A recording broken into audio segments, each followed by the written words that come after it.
Presiden terpilih Meksiko Claudia Sheinbaum berterima kasih kepada Presiden petahana Andrés Manuel López Obrador dan berjanji untuk melanjutkan politiknya saat ia berpidato di depan ribuan pendukungnya di Zócalo yang merupakan ikon ibu kota pada larut malam setelah hasil pemilu bersejarah diumumkan, dan menjadi presiden perempuan pertama Meksiko.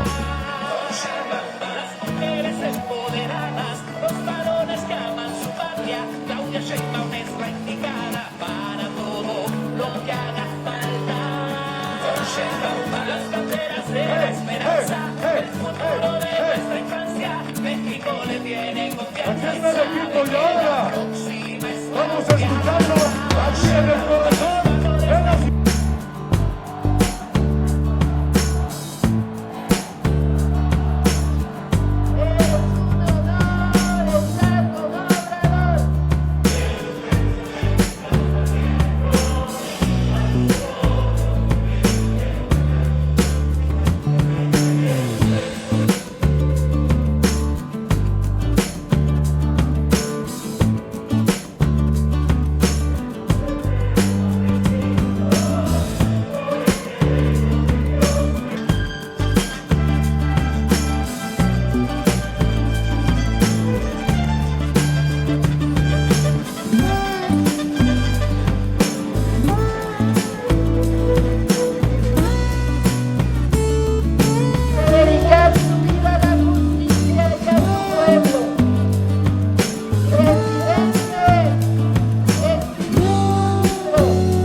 De edad, a las becas para todos los niños y niñas que estudian en escuela pública y más becas, a más preparatorias, a más universidades, a consolidar el sistema de salud pública, a construir viviendas para jóvenes, hombres y mujeres, a garantizar el aumento al salario mínimo.